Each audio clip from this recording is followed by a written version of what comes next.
Mirëmbrëma, ky është edicioni qendror i lajmeve. Në studio tani jam me kolegun Edvin Peçi. Mirëmbrëma Edvin. Mirëmbrëma Ola, mirëmbrëma shikues nderuar, së bashku me kolegen Ola Bruka do ju njohim fillimisht me zhvillimet kryesore të ditës së sotme. Majoranca në Komisionin e Ligjeve shfrytëzoi votat e opozitës të re për të miratuar ndryshimet në kushtetutë, ndërkohë që ndryshe nga premtimi listat u hapën vetëm pjesërisht, u ndaluan me kushtetutë koalicionet parazgjedhore. Zëvendës kryetari i grupit të CDU-CSU-s në Bundestag, Johan David Wonderful, deklaron se duhet të tërhiqeni nga ndryshimet kushtetuese, përndryshe do të bllokojmë integrimin e vendit. Presidenca kundër ndryshimeve kushtetuese është koha t'i jepet fund çdo marrëzie, të gjithë të distancohen nga aventurierët dhe Haxhi Qamilët. Opozita e bashkuar deklaron se majoranca prishi paktin e 5 qershorit dhe minoi integrimin e vendit. Kryeministri Rama ironizon opozitën dhe presidentin për reagimet kundër ndryshimeve kushtetuese, thotë se do ta zbatojë marrëveshjen e 5 qershorit në çdo pikë, por shton se kuvendi është sovran, i dëgjon të gjithë por vendos vet. Zani Çaushi ka një vit që bën lëvizjet e tij për të fituar lirinë. Ai ka shfrytzuar ligjin që parashikon se një i dënuar për jetë mund të përfitojë nëse ka kryer 25 vite burg dhe është sjell mirë, me pretendimin se ndryshimet në kodin penal u bën pasi ai mori dënimin me burg të përjetshëm. 24 orët e fundit janë regjistruar 2 viktima nga koronavirusi, duke çuar në 97 numrin total të tyre, ndërsa janë regjistruar 96 të prekur. Në terapi intensive ndodhen 10 pacient, 5 nga të cilët intubuar, që sot maska bëhet e detyrueshme në ambientet e mbyllura. Bashkimi Evropian nuk do të lejojë qytetarët e Shqipërisë, Kosovës, Maqedonisë së Veriut dhe Bosnjës të futen në territori edhe për 15 ditë të tjera. Këto vende, sipas Bashkimit Evropian, nuk përmbushin kriterin kryesor të menaxhimit të pandemisë COVID-19 për numrin e infektimeve për çdo 100.000 banor. 5 persona janë prangosur dhe 8 janë shpallur në kërkim në kuadër të operacionit të koduar Danubi. Ata bënin dokumenta false dhe martesa fiktive për të mundësuar hyrjen e shtetasve shqiptar në vendet e Bashkimit Evropian. Drejtori i ujësjellësit në Shkodër, Mark Molla, dhe djali i tij kanë mbetur të plagosur pas një konflikti për parkimin pranë banesës së tyre. Policia arreston autorin, mhill pllumi fqinjë i tyre. Ministria e Brendshme kalon në shërbim online komisionet që shqyrtojnë masat administrative ndaj qytetarëve që bëjnë shkelje rrugore. Ministri Lesha i tha se shërbimi online ul korrupsionin, ndërsa qytetarët nuk do duhet më të mbajnë radhë. Në zyrën e prokurorisë të specializuar me seli në Hag vazhdon edhe sot pyetja e presidentit të Kosovës Hashim Thaçi. Një ditë më para i deklaroi se nga kjo sfidë do të dalë suksesshëm, ndërsa akt akuzën për krime lufte cilësoi si çmim për lirinë.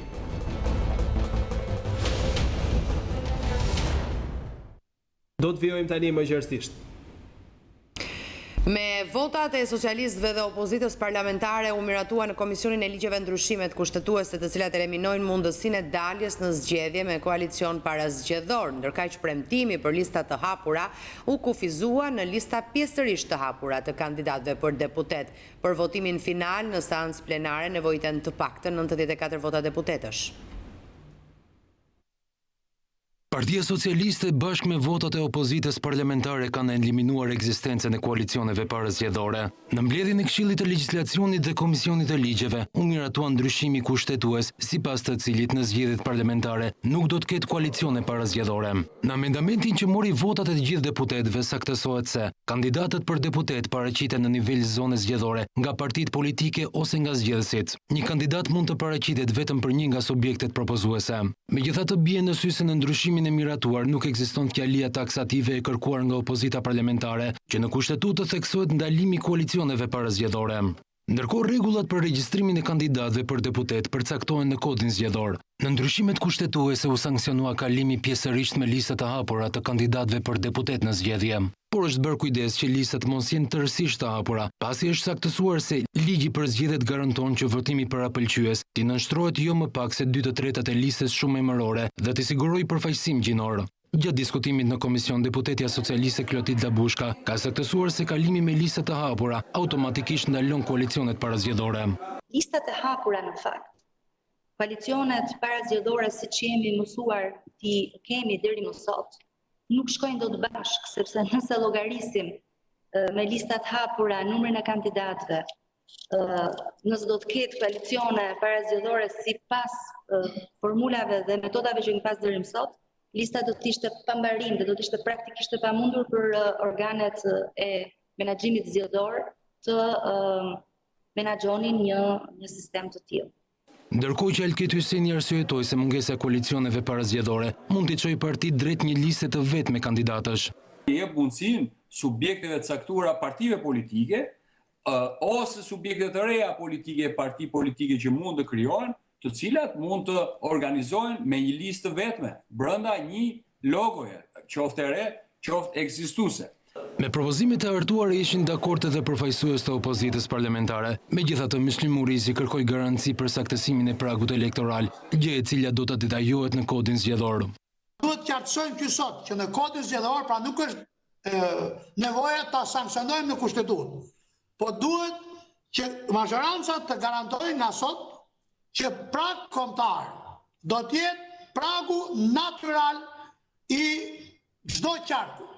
Pra një subjekt zgjedhor që mundson marrjen e një mandatin e një qark, nuk duhet të humbë atë mandat për çdo lloj artifice tjetër, një liste që mund sankcionohet në kod.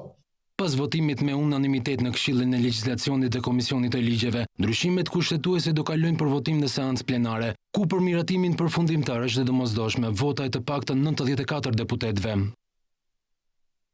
Pas miratimit nga Komisioni i Ligjeve për ndryshimet kushtetuese, mjaftashpër ka reaguar nënkryetari i grupit parlamentar CDU-CSU në Bundestagun gjerman, Johan Vadeful, i cili tha se nëse ndryshimet votohen në parlament, atëherë Shqipërisë do t'i bllokohet rruga drejt integrimit në Evropë. Deklarata e fortë e zyrtarit të lartë gjerman është shoqëruar edhe me një thirrje ndaj deputetëve të cilëve u kërkon të mos votojnë kundër interesave të Shqipërisë. Bundestagu gjerman ka reaguar ashpër pas votimit në Komisionin e Ligjeve të ndryshimeve kushtetuese. Numri 2 i CDU-CSU-s, Johan David Vadepul, thotë se miratimi në parlamentit draftit për ndryshimet kushtetuese do ta vendos kryeministrin Rama dhe parlamentin shqiptar kundër vendimeve të qeverive të BE për reformën zgjedhore. Vadepul ka kërcënuar me bllokim të procesit të integrimit nëse diçka e tillë ndodh. Kjo do ta vendoste Parlamenti shqiptar dhe shumicën qeverisëse përfshirë kryeministrin kundër vendimit të gjithë krerëve të shteteve dhe qeverive të Bashkimit Evropian të marrë në mars të këtij viti dhe do të vinte në veçanti në pikpyetje perspektivën e Shqipërisë në Bashkimin Evropian. Për më tepër, një qasje e tillë do të ishte një shkelje e jashtëzakonshme e besimit ndaj BE-s, ose BE-s dhe aktorëve të tjerë ndërkombëtar që kanë dhënë kontribut të rëndësishëm për arritjen e një reforme të mirë zgjedhore. Bundestagu gjerman nuk do të aprovojë konferencën e parë ndërqeveritare dhe hapjen e negociatave të antarësimit, për aq kohë sa nuk miratohet marrëveshja e 5 qershorit nga parlamenti pas një ndryshim dhe pa ndryshime kushtetuese që minojnë këtë marrëveshje. Nënkryetari i grupit parlamentar CDU-CSU u ka bërë thirrje deputetëve të Kuvendit të Shqipërisë të tërhiqen nga kjo nisëm dhe të miratojnë marrëveshjen e dakordsuar nga palët në 5 qershor. Ndryshe sipas zyrtarit të lartë gjerman, Shqipëria nuk do të ketë më mbështetjen e Bundestagut. Bëni një hap të madh drejt forcimit të demokracisë në vendin tuaj dhe miratoni reformën zgjedhore siç përcaktohet në marrëveshjen e 5 qershorit dhe hiqni dorë nga ndryshimet e planifikuara kushtetuese që do ta shkatërronin reformën zgjedhore. Vetëm atëherë ju do ta keni akoma mbështetjen e fortë të Bundestagut gjerman. Prandaj mos e vini në pikpyetje perspektivën e Bashkimit Evropian për vendin tuaj. Populli shqiptar nuk e meriton këtë. Sipas Vadepul, marrëveshja e 5 qershorit është një investim i ndërkombëtarëve dhe ndryshimet kushtetuese do ta azgjesonin këtë dakordsi. Sekretari i përgjithshëm i Partisë Socialiste Tauland Balla ka reaguar pas deklaratës së zëvendës kryetarit të grupit të CDU-CSU-s në Bundestagun gjerman, i cili bëri thirrje që reforma zgjedhore të miratohet në parlament pa ndryshime. Përmes një postimi në Twitter, Tauland Balla shkruan se Partia Socialiste është duke punuar për të bërë një marrëveshje të suksesshme për të dyja opozitat. Sipas Ballës, Partia Socialiste po çon përpara marrëveshjen e 5 qershorit dhe po plotson punën për demokratizimin e zgjedhjeve.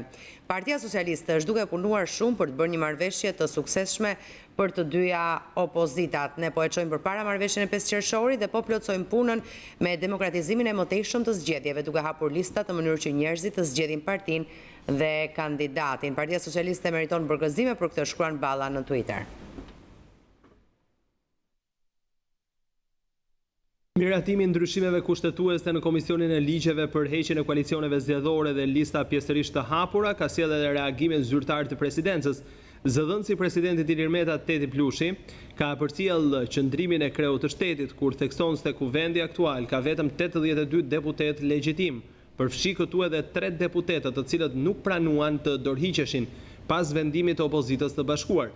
Në mesazh theksohet se procesi i zëvendësimit të deputetëve opozitar ka qenë në haptas antikushtetues dhe antiligjor, ndërkohë që edhe pse shteruan të gjitha listat e partive opozitare prej 18 muajsh, kuvendi ka formalisht vetëm 122 deputet nga 140 deputet që është detyrimi kushtetues. Duke u rikthyer te ndryshimet kushtetuese, kreu i shtetit nënvizon se është koha të jepet fund çdo marrëzie, fundi së cilës dihet qartë pasi ardhmja evropiane e Shqipërisë është alternativa e vetme e të gjithë qytetarëve të këtij vendi. Të gjithë të distancohen nga aventurierët dhe haxhi i qamilet. Shqipëria e para, Shqipëria si gjithë Evropa, thuhet në mesazh. Opozita e bashkuar i cilëson ndryshimet kushtetuese të Komisionit të Ligjeve si një lojë pisët e Ramës, e cila ka kosto të mëdha për vendin, duke qenë se rrezikon procesin e integrimit të vendit në Bashkimin Evropian. Edhe ekspertët pranë opozitës deklarojnë se qëllimi i Ramës nuk është hapja e listave, por vetëm heqja e koalicioneve. Pas votimit në Komisionin e Ligjeve të draftit të opozitës parlamentare për ndryshimet kushtetuese që parashikon heqjen e koalicioneve parazgjedhore dhe hapjen pjesërisht të listave, ka reaguar opozita e bashkuar duke deklaruar se prishja e dakordësisë së 5 qershorit minon procesin e integrimit europian të vendit dhe kjo është përgjegjësi vetëm e Edi Ramës. Nga opozitarët, ndryshimet kushtetuese të miratuara këtë të martë nga Komisioni i Ligjeve shihen si një lojë e pisët që Rama të mbajë akoma në duar pushtetin. Opozita e bashkuar thekson edhe një herë se kushtetutën dhe sistemin zgjedhor e vendosin vetëm qytetarët me referendum popullor. Në deklaratën e Partisë Demokratike thuhet se opozita e bashkuar mbështet plotësisht shëndrimet e ndërkombëtarëve, të cilët kanë përshëndetur marrëveshjen e 5 qershorit për reformën zgjedhore. Ekspert pranë opozitës së bashkuar kanë shpjeguar edhe se çfarë do të thonë ndryshimet e votuara këtë të martë. Sipas tyre, në draftin e miratuar përcaktohet se listat e hapura shtrihen vetëm për 2/3 e listës, ndërkohë që 1/3 e listës saktohet në mënyrë të pandryshueshme nga partia. Kjo nënkupton sipas ekspertëve se nëse në Tiranë ka 34 kandidat për deputet, atëherë 11 kandidat listohen nga partia dhe janë të pandryshueshëm, ndërkohë që qytetarët mund të zgjedhin nga mandati 12 në vijim. Pra, sipas arsyetimit që japin ekspertët, nëse një parti politike fiton 15 mandate në Tiranë, atëherë 11 janë në listat e mbyllura të partisë dhe të saktuara prej saj, dhe vetëm 4 deputet mund të zgjidhen nga qytetarët, dhe kjo tregon se pjesën fituese të listës që është pjesërisht e hapur e cakton partia dhe jo qytetarët. Sipas tyre, qëllimi vetëm i ndryshimit është heqja e koalicioneve parazgjedhore. Edi Rama ka reaguar në Twitter pas qëndrimeve të opozitës të bashkuar dhe presidentit e Republikës për ndryshimet kushtetuese për reformën zgjedhore. Shoh agjitim në radhët e opozitës jashtëparlamentare dhe asaj presidenciale për hapjen e hedhur sot në kuvend drejt hapjes së listave, thot Rama. Jashtë parlamentares i kujtoi se kemi një marrëveshje dhe do ta zbatojmë në çdo pikë, po kjo s'do të thotë që sharjet dhe provokimet nuk e rrezikojnë, shton ai. Kuvendi është sovran, i dëgjon të gjithë, po vendos vetë, deklaron kryeministri. Sipas tij, hapja e listave i bën mirë vendit. As jashtë parlamentarja, as presidencialja s'duhet merakosen për fatin e koalicioneve parazgjedhore, sepse askush nuk do t'i ndalojë të vazhdojnë ta ndajnë obrellën e opozitës së bashkuar edhe në zgjedhje. Taksirat ta ndjekin parlamentin që e duan, se duan është vendimarrës, shkruan Rama. Kryetari i Partisë Republikane Fatmir Mediu kërkoi që opozita të përshkallëzojë veprimin politik për të mos lejuar ndryshimin e kushtetutës nga qeveria dhe opozita parlamentare. Ai tha se qëllimi i Edi Ramës është marrja e zgjedhjeve në tavolinë. Mendoj që ndryshimet kushtetuese që presupozohen të bëhen fshehin qëllim jashtëzakonisht negativ për të vjedhur në tryezë zgjedhjet. Nëse deri dje janë grabitur, kanë përdorur bandit, janë përdorur para, kërkohet që kjo të realizohet nëpërmjet një vendimi në parlament. Është tipike siç ka bërë Putini me ndryshimet kushtetuese për zgjatur pushtetin e tij, të njëjtën gjë po përpiqet dhe Rama ta bëjë. në qoftë se përdoret si skuzim hapja e listave dhe mëtej ndalohen koalicionet apo rritet pragu elektoral, qëllimi i qartë i Edi Ramës është për ta marrë fitoren tryez dhe mbi 250.000 votat të sdjatës të mos numërohen për të krijuar një avantazh politik Ramës për të përjetësuar pushtetin e tij. Besoj që Komiteti Ndërkombëtar tashmë është në anë e opozitës përballë Edi Ramës, i cili nuk do të respektojë asnjë një lloj marrëveshje, por nuk duhet parë si një moment triumfalizmi, por unë mendoj që opozita ka një detyrë tjetër, shumë herë më të rëndësishme, që të mos lërë të ndodhë kjo situatë dhe ka të domosdoshme të organizojë një qendresë qytetare për të mos e lejuar. Se nëse nuk do ta pengojmë dhe kjo do ndodh faktikisht, atëherë do të jemi në momente jashtëzakonisht vështira dhe të pakontrolluara, gjë që nuk është në interesin politik as të vendit, por as të opozitës. Dhe ky ka qenë diskutimi që kemi pasur me zotin Basha dhe përfaqësuesit e tjerë të opozitës edhe dje.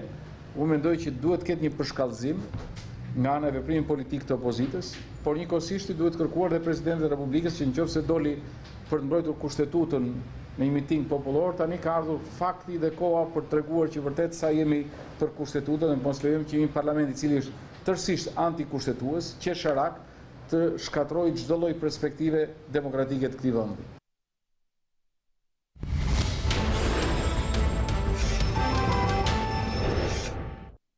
Zane Çaushi ka një vit që bën lëvizjet e tij për të fituar lirinë. Ai ka shfrytzuar ligjin që parashikon se një i dënuar për jetë mund të përfitojë nëse ka kryer 25 vite burg dhe është sjell mirë, me pretendimin se ndryshimet në kodin penal u bën pasi ai mori dënimin me burg të përjetshëm.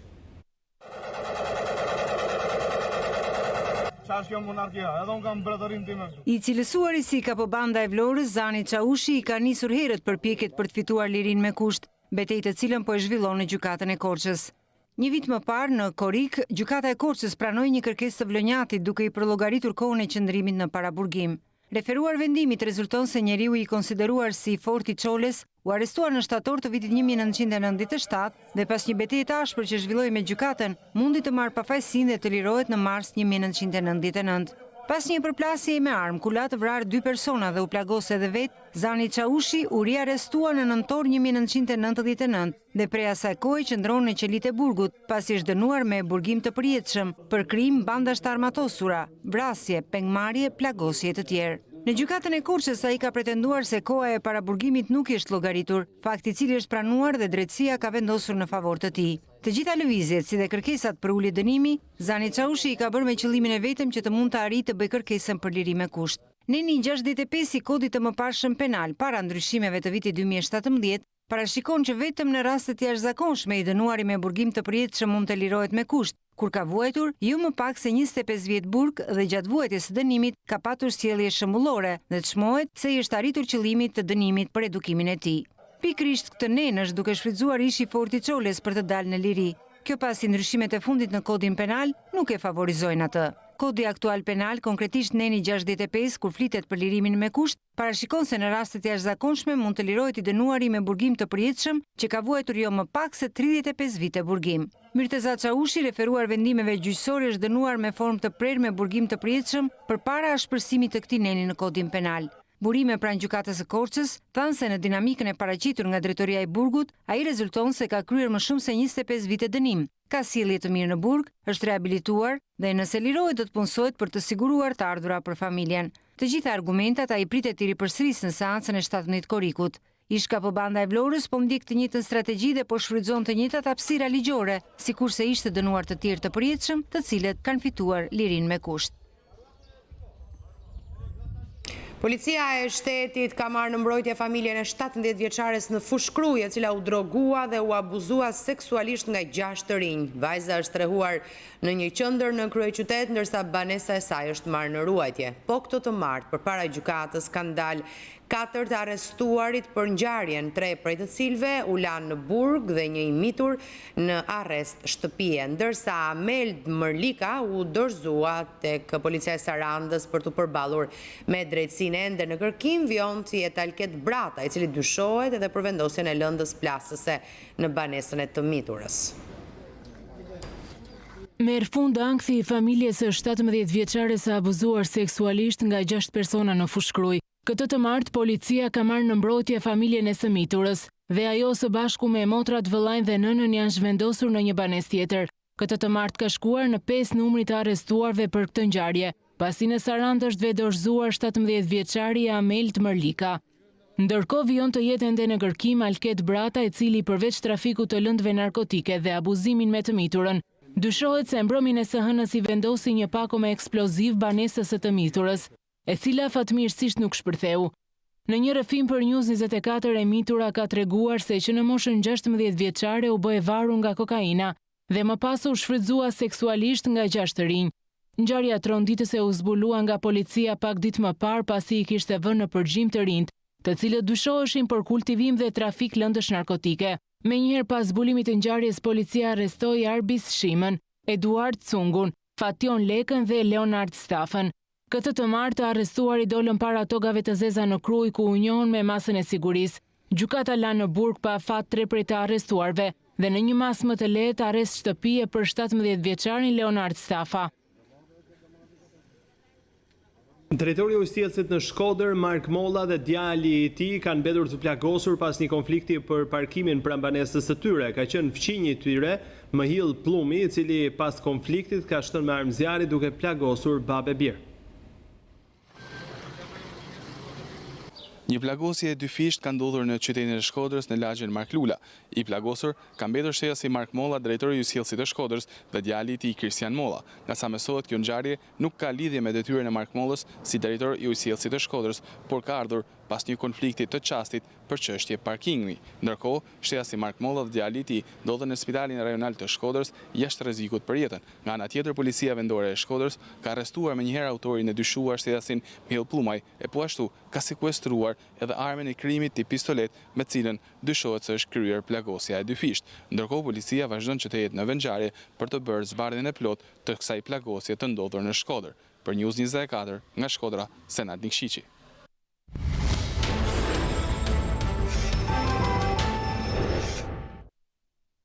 Ministria e Shëndetësisë thotë se situata me COVID-19 në vendin tonë është shumë serioze, ndaj apelon për zbatimin e masave. 24 orët e fundit janë regjistruar 2 viktima, duke çuar në 97 numrin total të tyre, ndërsa janë regjistruar 96 të prekur nga virusi. Në terapi intensive ndodhen 10 pacient, 5 nga të cilët të intubuar.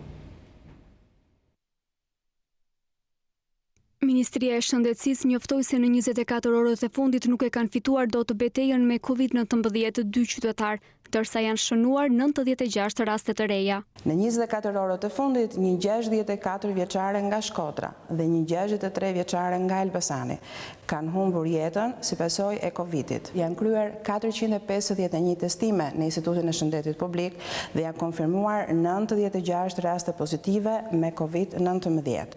Shpërndarja gjeografike e rasteve është si vjen: 51 raste në Tiranë, 6 në Shkodër, 5 në Durrës, nga 4 raste në Elbasan, Pogradec, nga 3 raste në Kruj, në Kukës, nga 2 raste në Fier, Lezhë, Kavaj, Kamës, Dibër, dhe nga një rast përkatësisht në Kurbin, Korç, Devol, Has, Lushnjë, Mat, Përmet, Sarand, Prenjas dhe Bulqis. Mësohet se në bibliotekën kombëtare të Tiranës një punonjës ka rezultuar pozitiv me Covid, sa ka që shënuan edhe 2 raste në Klos dhe Pogradec, të 2 punonjës biblioteke. Vijon të ketë shtrime të reja në spitalin infektiv në Tiranë dhe situata paraqitet shumë serioze, ku 5 pacient janë në gjendje të rëndë të intubuar. Aktualisht janë të shtruar 90 pacient. 10 pacient janë në terapi intensive dhe 5 prej tyre janë të intubuar në gjendje të rëndë. Ministria e Shëndetësisë u kujton qytetarëve masat e thjeshta që duhet të respektojnë në përditshmëri. I drejtohemi çdo qytetari të vendosë maskën në ambiente të mbyllura dhe kudo ku nuk ruhet distanca. Edhe në ambiente të hapura të tregojmë kujdes me masat e higjienës dhe të ruajmë distancën fizike nga të tjerët, nëse nuk janë familjarët tuaj. Me vendimin e komitetit teknik kemi vendosur që maskat, ashtu siç i kemi përcaktuar të jenë të detyrueshme në transportin publik apo në aktivitetet e tjera tregtare, tashmë do të jenë të detyrueshme për të gjithë individët. Ndaj do të jetë një përgjegjësi më shumë e të gjithë qytetarëve për të mbajtur barrierat mbrojtëse, për të mbajtur maskat kudo në ambiente të mbyllura. Të gjithë ata individ të cilët nuk do ta përdorin barrierën mbrojtëse sipas udhëzimeve të Ministrisë së Shëndetësisë, do të penalizohen. Tashmë komunitetet shkencore e kanë pohuar redukton përhapjen e infeksionit në ambiente të mbyllura shumë efikase, pasi redukton transmetueshmërinë, nëse e vendosin të tërë, ajo përkthehet në një armë mbrojtëse për Partia Demokratike akuzon qeverinë se me propagandë po mundohet të menaxhojë situatën shqetësuese nga Covid-19. Oriola Pampuri nga Spitali Covid-4 tha se kryeministri e përdori për propagandë vizitën e tij një muaj më parë në këtë godinë, ndërsa tha se me papërgjegjshmërinë po luan me shëndetin e qytetarëve. Sot gjendemi përballë një situate ku kemi një numër të rritur të rasteve, ku kemi një numër të frikshëm të rritjes së rasteve, ku kemi një fluks pacientësh tek infektivi dhe ky spital, i cili theksoi dhe ritheksoi sërish që u trumbetua me të madhe më datë 2 qershor nga RTV, që do të jetë si strukturë mbështetëse e spitalit infektiv, sot gjendet i mbyllur dhe nuk ka asnjë pacient dhe asnjë personel brenda. Spitali Covid-1 infektivi është i mbushur, spitali Covid-2 po bëhet gati për të smurë të tjerë, duke që orientuar kështu pacientët. Jemi përballë një kaosi të cilin qeveria nuk e mori përsipër, të cilin qeveria e la në gjendje të lirë. Qeveria ka vendosur ta menaxhojë situatën ashtu sikurse ka bërë me këtë spital, duke gënjur dhe duke vijuar propagandën edhe me shëndetësinë, edhe me shëndetin tuaj. Ka nisur ndërkohë transferimi i pacientëve nga Spitali Shefqet Ndroqi, i cili gjatë kësaj jave rikthehet si spital në shërbim të infektuarve me Covid-19. Do të lidhem tani me gazetarin Erion Skëndaj për të mësuar më shumë se çfarë po ndodh dhe se ku do të trajtohen konkretisht të sëmurët që kanë qenë dështruar në këtë spital. Erion, përshëndetje. Përshëndetje. Në fakt, si kundër dhe ju thatë, që nga mëngjesi i sotëm ka nisur zhvendosja e të smurve kronik nga spitali i sanatoriumit drejt QSU-s. Dhe shumica e tyre thuajse janë transferuar. Kuptohet, pjesa më e madhe, ata që janë në gjendjet më të mirë shëndetësore, pra në prag të daljes nga spitali, ata kanë shkuar pranë banesës së tyre dhe do ta vazhdojnë mjekimin dhe për disa ditë në banesë. Kurse rastet më të rënda janë sjellë në QSU-t, ku të paktën sipas Ministrisë së Shëndetësisë do të duhet të ishin shtruar në spitalin Covid-3, ish kirurgjit e spitalit në Tereza, të cilat janë kthyer dhe adaptuar nga Ministria e Shëndetësisë, kuptohet fal një investimi të kryer 2 muaj më parë, në spital Covid, por nuk u hapën kursi të tilla dhe tani më nga Ministria e Shëndetësisë këto ambiente do të përdoren si sanatorium brenda QSU-s. Por, si kundër thash, ky spital nuk është hapur, ndërkohë nga ana tjetër, spitali Shefqet Ndroqi është mbyllur dhe me drejt shtrohet pyetja, ku kanë përfunduar pacientët e sanatoriumit? Burime për News 24 nga sanatoriumi bëjnë me dije se 14 pacient janë shtruar tek mjekësia interne, për aq kohë sa Covid-3 nuk është i hapur. Pra do të thotë që Ministria e Shëndetësisë dhe vetë Ministria dje garantoi se spitali Covid-3 do të ishte gati për të smurët me probleme kronike të pulmonit, por e vërteta është se ky spital nuk është gati. 14 shtretër janë hapur dhe janë liruar në ambientin e mjekësisë interne, kati 2 mbi urgjencën qendrore, dhe aty do të vijojnë të trajtohen këta pacientë. Ndërkohë nga ana tjetër, paradoksi është se vetë spitali Covid-2, që thuajse është zbrazur nga të gjithë të smurët kronik, nuk është kthyer ende spital Covid. Urgjenca, sipas burimeve që News 24 ka, urgjenca e sanatoriumit është plot me të smur me Covid-19, ndërkohë spitali vijon të jetë bosh me këta të smur. Dhe madje kemi filmuar se si urgjencat e sanatoriumit rreth një orë më parë kanë sjell pacient në spitalin infektiv. Kemi parë dhe filmuar me kamerën tonë se si autoambulanca ka mbritur në spital, nuk dim ta saksojmë a është autoambulanca e spitalit Shefqet Ndroqi, ajo që nuk e ka le themi dorëzuar pacientin që mbante brenda, në spital, por kemi parë se si autoambulanca ka qëndruar për një kohë relativisht të gjatë e parkuar para spitalit infektiv, pacienti nuk është dorëzuar te spitali infektiv dhe më pas me gjithë pacientin, pasi ka qëndruar, ka dalë dhe ka shkuar në një shërbim tjetër, të cilin ende nuk e dim se ku ka përfunduar ky pacient. Pra, kemi informacione të sigurta se spitali infektiv, në momentin që po flasim, është thuajse i ezauruar, pra nuk ka kapacitete më për të vijuar. Ndërkohë që spitali tjetër, Shefqet Ndroqi, që me shumë urgjencë u boshatis sot nga pacientët, nuk po e shfrytëzon, nuk po e justifikon boshatisjen, sepse pacientët ndodhen në urgjencë, ndërkohë që spitali nuk ka asnjë pacient me Covid të shtruar. Erion, falenderoj. Faleminderit juve. Bashkimi Evropian do të rekomandoj që qytetarët e vendeve si Shqipëria, Kosova, Maqedonia e Veriut dhe Bosnja të mos mund të udhëtojnë drejt vendeve anëtare të Schengenit edhe për 15 ditë të tjera. Bashkimi Evropian ka theksuar sot se as vendi ynë dhe as shtetet të tjera të rajonit nuk përmbushin ende kriterin kryesor të menaxhimit të pandemisë Covid-19 për numrin e infektimeve për çdo 100.000 banor. Ky numër duhet i korrespondojë nivelit mesatar evropian që është 16 raste infektimi për 100.000 banor. Lajmi erdhi pas takimit të grupit të punës të Këshillimit të Bashkimit Evropian mbi rishikimin çdo 15 ditë të listës së vendeve të treta për rihapjen e kufive të jashtëm të Bashkimit Evropian. Ndërkohë, qytetarët kanadez, kinez, japonez dhe nga Korea e Jugut mund të udhëtojnë drejt vendeve europiane. Një sër vendesh si Gjermania, Holanda, Austria dhe Greqia kanë mbyllur kufit për qytetarët serb për shkak të numrit të lartë të infektuarve.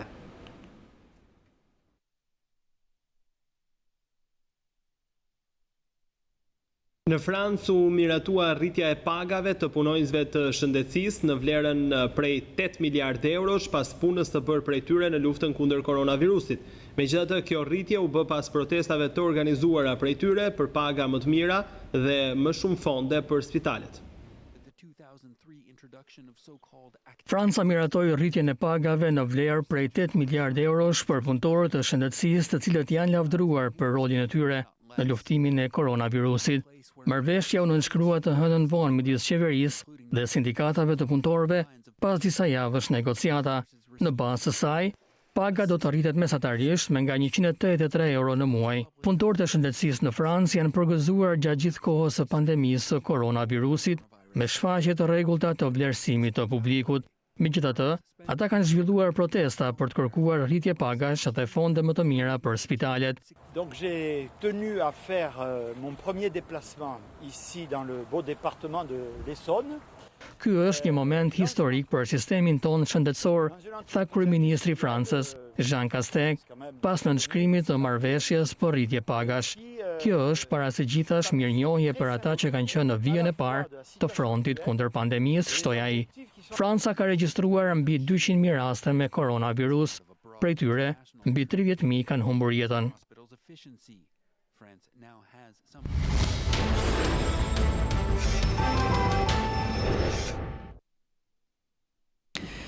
Do të komunikojmë tani me kolegët e Zërit të Amerikës mbi zhvillime që sigurisht na interesojnë edhe neve këtu në Shqipëri, kështu që do të lidhem menjëherë me kolegen time atje, Rudina Dervishi. Mirëmbrëma, Rudina. Mirëmbrëma, Ola. Presidenti Donald Trump përsëriti se ai ka një marrëdhënie shumë të mirë me doktor Anthony Faucin, pavarësisht njoftimeve në media në fundjavë se administrata duke se po përpiqet të minojë zërin e një prej anëtarëve më të spikatur, duhet thënë të ekipit të punës për koronavirusin. Cila është e vërteta, ka divergjenca mes të dyve, Rudina? Në fakt, marrëdhënies mes presidentit Trump dhe Dr. Fauci po i kushtohet më shumë vëmendje në media, në kushtet kur pandemia tani po sjell shifra rekord të infektimit, këtu në Shtetet e Bashkuara ndryshe nga parashikimet e qeverisë amerikane se pandemia do të zbutej nga moti i nxehtë, po shohim të kundërtën, gjë që ju bashkohet më shumë parashikimeve të Dr. Faucit. Presidenti ka komentuar më parë në mënyrë të favorshme në fakt për marrëdhënien e tij me Anthony Faucin, ndërsa të ëndën ai tha se jo gjithmonë ka qenë dakord me të. Në fakt, administrata administrata është akuzuar se po e mban larg mjekun Fauci, I cili duket më I drejt për drejt me publikun dhe vazhdon të parashtrojë rreziqe serioze të pandemisë si pasojë e hapjes para kohe sipas tij të ekonomisë amerikane në disa shtete. Është kjo arsye, thot ai, që po shohim këtë rritje të numrit të infektimeve. Peter Navarro, këshilltar I presidentit, I dërgoi gazetës The Washington Post gjatë fundjavës një artikull ku pohonte se Fauci ka qenë I gabuar për gjithçka që kishte diskutuar me të, kjo gjithmonë sipas këshilltarit Navarro, edhe media I quajti këtë në fakt një farë hulumtimi opozitar nga zyrtarët e administratës ndaj zotit Fauci. Artikulli I gazetës The Washington Post vinte në dukje gjithashtu se Fauci dhe presidenti Trump kanë folur për herë të fundit javën e parë të qershorit, pra një kohë gjatë pa komunikuar të dy. Presidenti vazhdimisht ka kërkuar në fakt të minimizojë seriozitetin e pandemisë, ndërsa Dr. Fauci jo. Megjithatë të dy duket se janë të detyruar të punojnë me njëri tjetrin, sepse Dr. Fauci gëzon një respekt të gjerë tek amerikanët dhe po drejton gjithashtu përpjekjet për prodhimin e vaksinës aq të nevojshme në këtë ditë. E kuptoj, në kushtet kur pandemia nuk po sheh shenja ngadalësimi në fakt, po poshtohen edhe kërkesat për votimet me post në 3 nëntor. Sa të kushtueshme mendohet se do të jenë këto votime dhe cilat janë disa nga problemet që parashikojnë, le të themi, ekspertët? Nëse është një gjë e sigurt nga kjo pandemi, është fakti që çmimi I zgjedhjeve të 3 nëntorit do të jetë një çmim shumë I lartë sipas ekspertëve. Shqetësimet e lidhura me Covid, siç e thatë dhe ju, kanë sjellë kërkesa në rritje nga shtetet për hapat që duhen marrë për siguruar që zgjedhjet të jenë të sigurta. Ndihma federale e premtuar prej kohësh për të ndihmuar shtetet tashmë të varfra nga fondet në fakt kanë ngecur në Kongres. Fondet do të ndihmojnë në shndrimin e procesit të vjetër të votimit në një sistem të gatshëm në kushtet e pandemisë. Thelbësore për këtë sigurisht janë kostot për shtypjen e fletëve të votimit dhe shërbimi postar për të çuar ato në kohë. Ka gjithashtu shpenzime për siguruar që votimi në person është I sigurt, pra që edhe votimi duhet të jenë të pajisura me pajisje mbrojtëse për punojësit në qendrat e votimit, të cilët janë zakonisht, duhet thënë, të moshuar që e bëjnë të punë vullnetarisht dhe në fakt janë më me rrezik të preken nga virusi. Nëse kjo do të mjanohet, atëherë duhet trajnimi I punonjësve të rinj ndoshta në këto qendra votimi. Ishin këto pra disa nga vështirësitë që u pan tashmë apo janë parë tashmë në gjitha zgjedhjet paraprake që janë zhvilluar tashmë në disa shtete amerikane, do të veçoja këtu Wisconsin dhe Atlantën, të cilët patën shumë vështirësira të gjata, megjithse u shpërndan fletët e votimit, ato nuk arritën në kohë apo kishte radhë gjata, gjë që duket se krijon një perceptiv të gabuar për legitimitetin e këtyre zgjedhjeve. Prandaj zyrtarët mësojnë faktit që duhet të pasohen fondet tek shtetet në mënyrë që ato të jenë përgatitura për të dhënë një ide për shifrën, një projekti miratuar nga dhoma e përfaqësuese në maj, cakton shifrën në $3.6 miliard që duan pra për të ndihmuar shtetet në përgatitjet për zgjedhjet, por Senati Amerikan ka thënë se nuk do ta marrë në shqyrtim deri në korrik dhe pritet që republikanët të jenë dakord ndoshta për një shumë më të vogël se kaq. Në kësin e parë simuluese u dhanë tashmë $400 milion për zgjedhjet, megjithatë ato duket se janë të pamjaftueshme për zgjedhjet e nëntorit, dhe të cilat do të pritet një fluks I jashtëzakonshëm I votimeve me post apo I votimeve në mungesë.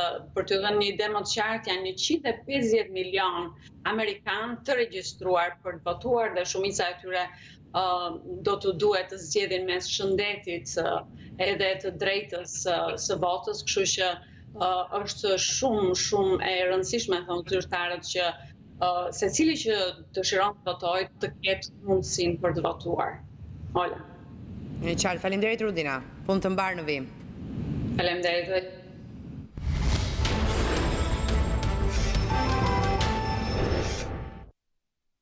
Presidenti i Republikës Ilir Meta ka kërkuar nga kryetari i ri i kontrollit të lartë të shtetit Arben Sheu që veprimtaria e institucionit që drejton të funksionojë në mënyrë të pavarur dhe të pandikuar politikisht. Gjatë takimit në presidencë, kreu i shtetit është të shprehur se kontrolli i lartë i shtetit duhet të nënshtrohet vetëm kushtetutës dhe ligjeve në fuqi. Sipas Metës, veprimtaria e KLSH-s duhet të shërbejë veç të tjerave edhe në rritjen e përgjegjshmërisë të çdo institucioni publik në menaxhimin e pasurisë publike, pas një dallim duke nisur nga institucioni i Presidentit të Republikës. Nga ana e tij, kreu i KLSH-s e garantoi presidentin Meta për ushtrimin me transparencë të funksioneve kushtetuese.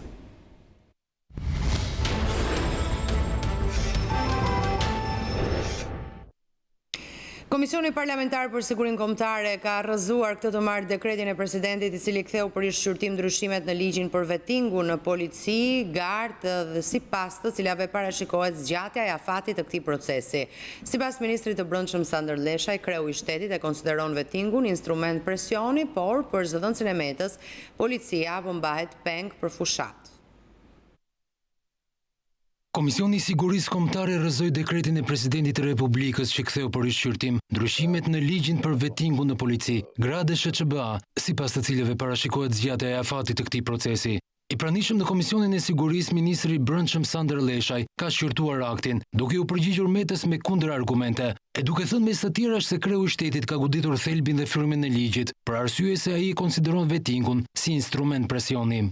Ky ligj është në vitin 2018 dhe është dekretuar nga apojniti president, i cili aso kohë nuk ka gjetur probleme thelbësore me frymën e ligjit dhe nuk e konsideronte vettingun për policinë, gardë dhe SHQBA-n si një instrument presion, çka është rasti sot. Është për të ardhur keq që presidenti ka shquar dhe disa nuanca elektorale tek ligji i miratuar. Çfarë ndryshime sjell ky ligj? Vetëm një element. Ligji rifut në funksion Komisionin e Jashtëm të Vettingut, i cili ka mbyllur aktivitetin për shkak se ligji i ka dhënë një afat qershorin e këtij viti. Leshaj u shpreh se vettingu është një instrument presioni pozitiv, ndaj kudo që merr përsipër të shërbejë në strukturat ligjzbatuese dhe se duhet i nënshtrohet një verifikimi të përhershëm. Ministri i Brendshëm Sander Leshaj u shpreh i vendosur për vijimin e procesit të vettingut, pasi sipas tij ky procesi ka dhënë efektet e para dhe nuk mund të krijohet një situatë pabarazie mes atyre që kanë kaluar vettingun dhe atyre që janë në pritje. Pak pas vendimit të Komisionit të Sigurisë për rrëzimin e dekretit të presidentit të Republikës Ilir Meta, ka reaguar Tedi Blushi, zëdhënësi kreu të shtetit. Në reagimin e tij, Blushi thotë se policia e shtetit nuk mund të mbahet pengi i vettingut selektiv për t'i bërë fushatën partisë. 5 persona janë prangosur dhe 8 janë shpallur në kërkim në kuadër të operacionit koduar Danubi. Ata bënin dokumenta false dhe martesa fiktive për të mundësuar hyrjen e shtetasve shqiptar në vendet e Bashkimit Evropian. 5 persona janë vënë në pranga dhe 8 të tjerë janë shpallur në kërkim nga policia e Durrësit, pasi dyshohet se jepnin ndihmë për kalimin e palishëm të kufirit nëpërmjet fitimit që varionte nga 1.000 deri në 2.500 euro. Këta shtetas nëpërmjet dokumentave të falsifikuara, martesave fiktive apo dhe lejeve të tjera të ndryshme, po ashtu fiktive, ndihmonin shtetas të ndryshëm shqiptar që kishin të ndaluar kalimin në Bashkimin Evropian për të shkuar në këto vende. Pas një hetimi disa mujor, në prangat e policisë të Durrësit përfunduan Mirdar Xhani, Ilyas Berisha, Igli Kripshi, Elton Baroka dhe Arben Dreka. Të arrestuarit në bashkëpunim edhe me të shpallurit në kërkim, një pjesë të cilëve dyshohet të jenë jashtë vendit, kundrejt fitimit nga 1.000 deri në 2.500 euro. U jepnin ndihmë për kalimin e paligjshëm të kufirit shqiptarëve që ju refuzohej hyrja në vendet e Bashkimit Evropian. Ata ju realizonin dokumenta false dhe martesa fiktive, shqiptarëve që ju refuzohej hyrja në Bashkimin Evropian. Martesat realizohen kryesisht në Rumani dhe Bullgari, prandaj edhe operacionin mban emrin Danub. Shtetasit shqiptar që kanë përfituar dokumente të falsifikuar apo edhe martesa dhe leje fiktive nga ky grup, rezulton të kenë dalë nga pika të ndryshme kufitare. Gjatë operacionit, policia sekuestroi 3 automjete, 4 pasaporta biometrike dhe një sasi të konsiderueshme parash. Ndërkohë, policia po vjon bashkëpunimin me homologët për lokalizimin, kapjen dhe ekstradimin e të përfshirëve në këtë aktivitet kriminal. Prokuroria e Romës në Itali ka nisur hetimet për ish-drejtorin e Bankers Leonida Çobo dhe shtetasin italian Massimiliano Calabro, ish-drejtori ekzekutiv i kompanisë konsulente me boj LTD. Të dy këta persona dyshohet se kanë abuzuar me detyrën dhe marrëveshjen kontraktuale për të siguruar përfitime personale në dëm të kompanisë Bankers Petroleum Albania. Leonida Çobo ish drejtori i përgjithshëm i Bankers Petroleum Albania dhe shtetasi italian Massimiliano Calabro, ish drejtor ekzekutiv i kompanisë konsulente Mab Oil Ltd, janë paditur në prokurorin pranë gjykatës së Romës, Itali, që prej vitit 2009 Mab Oil nisi të ofrojë shërbime marketingu për Bankers në tregtimin e naftos bruto. Në vitin 2011, zoti Calabro mori pozicionin e menaxhimit të shitjeve, pozicioni i cili u ndërprer në prill të 2020-s, kur Bankers shkëputi bashkëpunimin me të. Hetimet tregojnë se Mab Oil, përmes zotit Calabro, ka abuzuar me marrëveshjen kontraktuale për të siguruar fitime personale. Ai urdhëroi dhe ekzekutoi pagesa të palishme të njëpasnjëshme edhe të konsiderueshme për një periudhë të gjatë për ish-drejtorin zoti Çobo gjatë kohës që kontrata midis Mab Oil dhe Bankers ishte në fuqi. Ndërkohë, Calabro dhe Çobo janë përfshirë në një skem të palishme kundër Bankers Petroleum Albania, duke përdorur informacionin shumë konfidencial dhe njohuritë që ata kishin nga Bankers Petroleum Albania për të realizuar objektivin e tyre, për të bler Bankers. Ata janë themelues të një kompanie të re, të quajtur 4Force Venture Energy, përmes të cilës u përpoqën të përdorin informacionin konfidencial të Bankers për interesat e tyre vetjak. Duke ngritur këtë kompani, Çobo dhe Mab Oil kanë shkelur ligjin duke thyer qartë detyrimin e besimit ndaj Bankers. Ish-drejtorët e tjerë të Bankers Petroleum Albania, Synel Gypta, Justin Kereluk dhe ish-konsulenti juridik Trent Mërsjë, janë gjithashtu bashkëthemelues të kompanisë së re 4Force. Ata gjithashtu kanë shkelur etikën profesionale dhe përgjegjësitë ligjore ndaj Bankers në krijimin e kësaj sipërmarrje të re. Ministria e Brendshme kalon në shërbim online komisionet që shërtojnë masat administrative ndaj qytetarëve që bëjnë shkelje rrugore. Ministri Leshaj tha se kalimi i shërbimit në portalin qeveritar i Albania shmang kontaktet dhe ul korrupsionin, ndërsa qytetarët nuk do duhet të mbajnë radhë. Duke filluar nga sot, këto zyra në Tiranë edhe në gjithë Shqipërinë do të jenë mbyllur. Qëllimi i kësaj mase është që të eliminojmë detyrimin e qytetarëve për të paraqitur në zyra.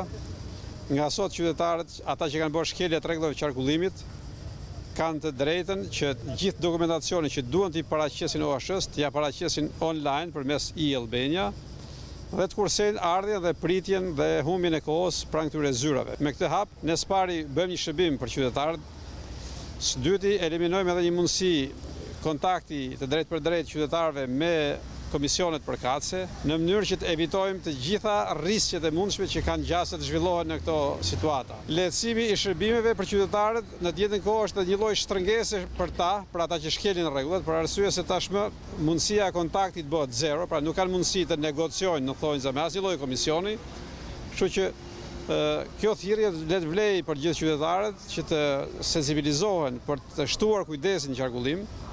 Shtimi i kujdesit në qarkullim do të thotë jetë njerëzish të kursyer, të shpëtuara, shëndeti njerëzve i ruajtur, së shpejti do të paraqesim në qeveri dhe më tej në kuvend ndryshimet e reja në kodin rrugor, të cilat po ashtu do të shtojnë kërkesat, por edhe masat ndaj atyre që shkelin rregullat e qarkullimit rrugor, me synimin e madh që të vazhdojmë të ecim drejt agjendës së reduktimit maksimal të shifrave të aksidenteve dhe dëmeve të tjera në qarkullimin rrugor.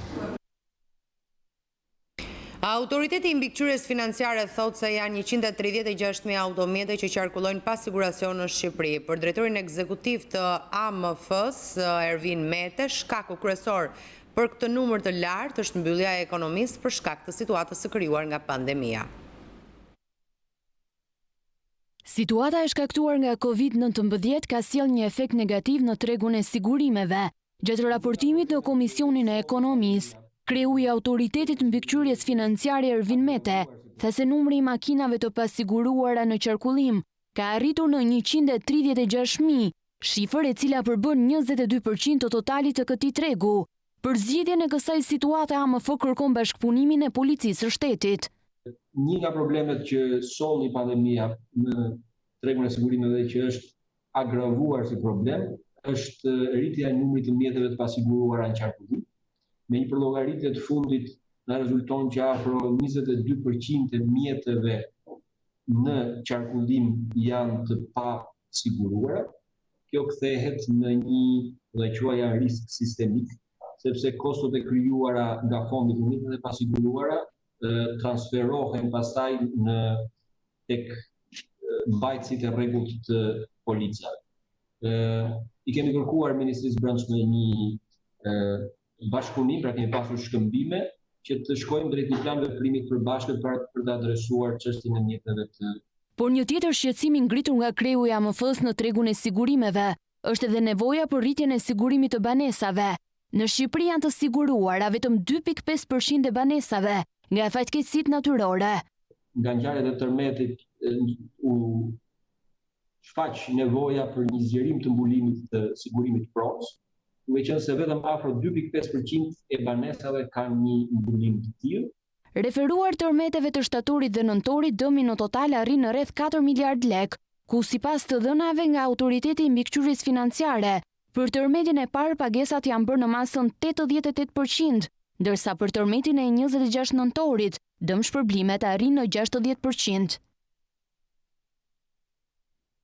Lajmi mirë për ushtarakët shqiptar që nga ky muaj ata do të marrin një shtesë prej 10.000 lekësh si kompensim për ushqimin. Ministri Axhaçka e bëri të ditur këtë gjatë vizitës në policinë ushtarake ku inspektoi mjediset e reja të ndalimit disiplinor, financimi i ambasadës të Shteteve të Bashkuara në Tiranë.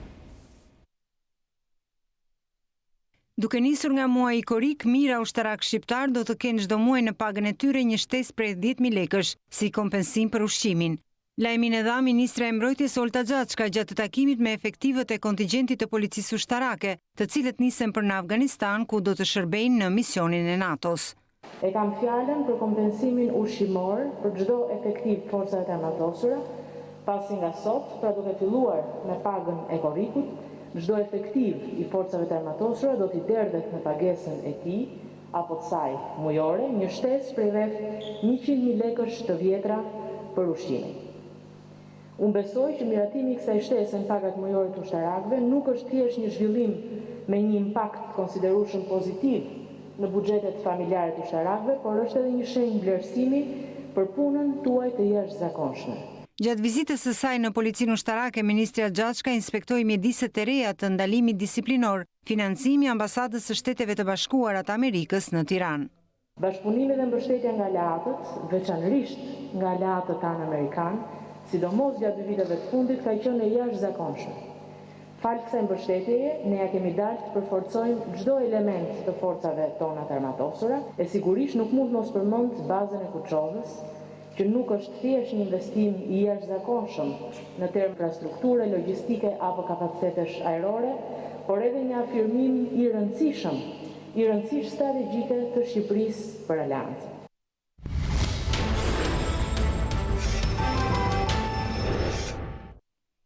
Ka përfunduar intervistimi i presidentit Kosovës Hashim Thaçi nga zyra e prokurorit të specializuar. Kjo ishte dita e dytë që Thaçi u intervistua në prokurorinë e specializuar pas intervistimit që zgjati 6 orë. Ai nuk u prononcua për mediat. Edhe të hënën Thaçi u intervistua për 6 orë. Ai pas intervistimit tha se aty ishte biseduar për çështje teknike dhe sqaruese dhe kishte patur interesim fillestar të prokurorëve për ushtrinë çlirimtare të Kosovës. Ndërkaq, përpara se të niste intervistimin të hënën, presidenti i Kosovës deklaroi se është i bindur se nga kjo sfidë do dali suksesshëm, ndërsa këtë akuzën për krime lufte e cilësoi si çmim për lirinë.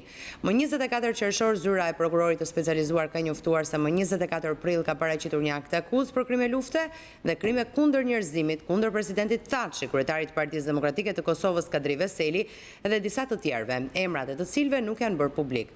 Thaçi më herët ka deklaruar se do t'jap dorëheqjen nga posti i presidentit nëse akt akuza kundër tij konfirmohet.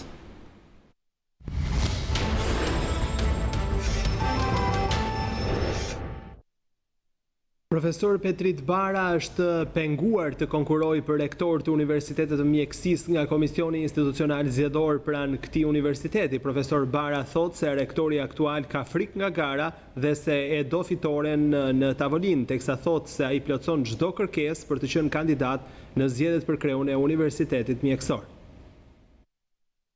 Një rast i paprecedent është regjistruar gjatë fushatës për zgjedhjet në Universitetin e Mjekësisë. Kandidati për rektor në këtë universitet, profesor Petrit Bara, është përjashtuar nga gara për postin drejtues të universitetit në mënyrë krejt arbitrare dhe abuzive nga Komisioni Institucional Zgjedhor i Universitetit të Mjekësisë. Vendosa të konkurroj për arsyen e vetme sepse nuk po hynte asnjëri në garë, vetëm Arben Gjata, unë po kërkoj konkurs. Rregulloria e zgjedhjeve në Universitetin e Mjekësisë kërkon që për postin drejtues të rektor, kandidati të ketë paktën 20 vite në mësimdhënie, por sipas KIZ, profesor Bara kishte vetëm 17 vite.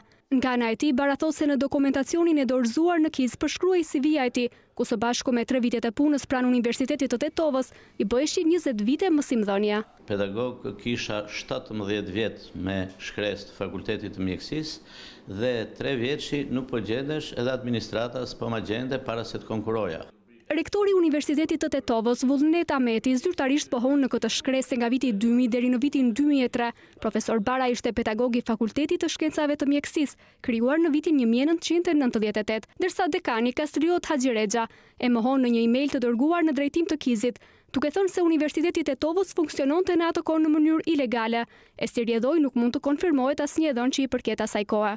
Bara thotë se dokumenti i rektorit Ahmeti nuk u pranuan nga KIZ, ndërsa për bazë u mor parasysh vetëm emaili i dekanit Haxhirexha. Pranuan këtë paçavurën që është e jashtëligjshme, të cilët unë do t'i çoj t'i denoncoj për këto korrespondencë të tillë, s'ka as vull, as firmë, as numër protokolli, çon një paçavurë për interesat intermediare që kanë bashkë me Benin, me rektorin, edhe komisionet janë të krijuara prej tij. Priste këtë letër për ta paraqitur si defekt për të shtyrë mosmiratimin. Por një tjetër problemi del rrugës me një dokument të gjendjes civile. Profesor Bara vë në dispozicion shkresën ku thuhet qartësisht se regjistrimi i ditëlindjes është gabim teknik i administratës, gabim i cili është rregulluar nga vetë stafi i gjendjes civile, por edhe ky ndryshim për KIZ-in ishte arsye e qëndrueshme për të mos ia regjistruar kandidaturën për rektor. Dhe kjo nuk përbën ndonjë shqetësim për arsye sepse është barr ose gabim i bërë nga gjendja civile dhe administrata vet pa kërkesën time. Sipas profesor Bara, KIZ kërkon të legjitimojë garën për rektor të këtij universiteti me një kandidat të vetëm, rektorin aktual profesor Arben Gjatën, i cili sipas tij ka frikën nga gara. Pikërisht se ka frikën nga gara bën këto mekanizma të letrave sepse e don fitoren në tavolinë me vendim, nuk e don me garë. Po mos ketë frikë nga gara, ai thotë, "Okej, vazhdojmë." Është komisioni i apelimit i cili do të marrë së shpejti vendimin përfundimtar nëse profesor Petrit Bara do ta vazhdojë garën apo jo. Unë kam besim te komisioni i apelimit sepse tashmë ka marrë këto dokumenta dhe besoj që apeli do t'i shohë në dritën e qartë të problemeve dhe unë pres një rezultat pozitiv për të vazhduar garën. Profesor Bara tha se kjo nuk është përballja e parë me kolegun Gjata. Në zgjedhjet e kaluara për kreun e universitetit, Bara thotë se i humbi zgjedhjet përballë tij padrejtësisht dhe se çështjen e ka fituar në gjykatën e Strasburgut. Edhe unë kam përgjigje pozitive dhe një dëm shpërblim më është akorduar edhe nga Strasburgu për atë. Nga ana tjetër, kryetaria e KIZ pranë Universitetit të Mjekësisë, Silvana Bala, e kontaktuar me telefon nga News 24, tha se dosja e profesor Bara kishte mangësi dhe parregullsi dhe se përgjigjet për pyetjet e News 24 do të dërgohen zyrtarisht nga KIZ-i.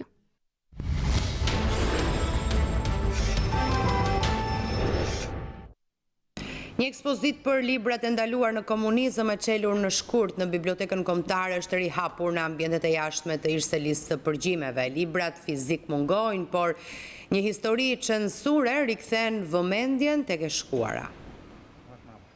Ekspozita për librat e ndaluar në komunizëm që u hap në fund të muajit shkurt në Bibliotekën Kombëtare është rihapur në shtëpinë me gjethë në Tiranë. Këtë herë vetë librat e ndaluar mungojnë, por titujt e tyre i gjen në dokumentet e Drejtorisë së Përgjithshme të Arkivave, ku përfshihen vendimet e ndalimit dhe vjen përmbledhtas një histori censure për libra kartolina, për kthime, fshirjen e emrave të redaktorëve apo kthyesve.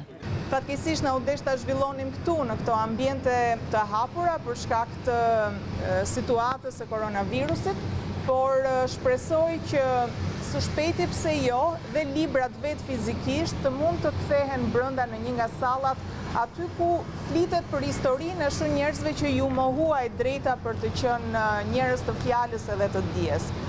Dëshmi të tilla ngjarjesh të rënda që kanë përfshirë një shoqëri për ministren janë nevojë për të ditur se çfarë na mohohej. Përndryshe, janë edhe shëmbëllesë së shkuarës në të tashmen në forma të reja. Ndaj për të ruajtur ripërsëritjes, kujdesi për kujtesën është parësor. Shprehja aksiom që atje ku digjen librat, digjen edhe njerëzit, është një shprehje e cila nuk është e lidhur vetëm me djegjen. Nuk kemi pasur një natë kristalesh në Shqipëri, po kemi pasur këtë lloj censure ekstreme të zhdukjes së memorjes, të zhdukjes së dijes. Këto janë fenomene të cilat i rikthehen historisë pikërisht për shkak se nuk promovohen aq sa duhet. Që ngjarje të tilla ndodhin me vendime të mirëfillta gjykate dhe se si përfundon që me fjalë goje zhduken librat nga qarkullimi. Në hapjen e ekspozitës dyjavore, drejtori i Bibliotekës Kombëtare Piro Misha mungoi. Këtë të martë në bibliotekë është konfirmuar një rast pozitiv me COVID-19, ndërsa është bërë dhe dezinfektimi i godinës. Artisti Vladimir Myrteza është vlerësuar me çmim special të konkursit Onufri Remade. Vepra e tij sjell një vakt në një tavolinë bosh si metaforë e rrekjes për të dukur. Artisti i njohur Vladimir Myrteza është vlerësuar me çmimin special të Onufri Remade me vlerë 5.000 euro për veprën e tij të veçantë me titullin Vakti, si një metaforë ndaj kulturës së shijes, kënaqësisë e dukjes e krejt kërcënuese për ushqimin shpirtëror.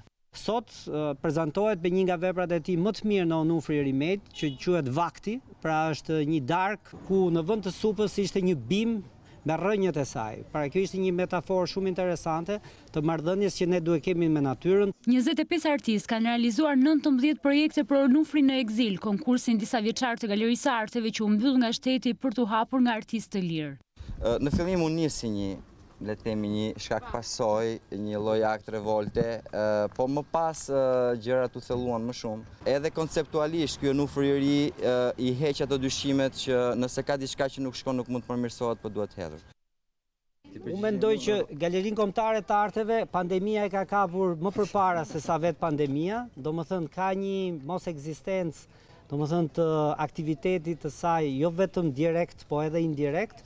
Onufri Remade synon të nxjisë reflektimin dhe dialogun, si edhe të krijojë një hapësirë duke zaptuar hapësirën e munguar. Ne kemi ardhur në fund të këtij edicioni informativ. Por për t'u informuar në çdo moment të ditës ju mund të klikoni në faqen balkanweb.com duke shfletuar aty online edhe informacionet në të fundit të gazetës shqiptare ose duke na ndjekur në kohë reale nëpërmjet live stream. Ndajemi këtu së bashku natën e mirë. Vazhdoni të qëndroni në shoqërinë e programeve tona.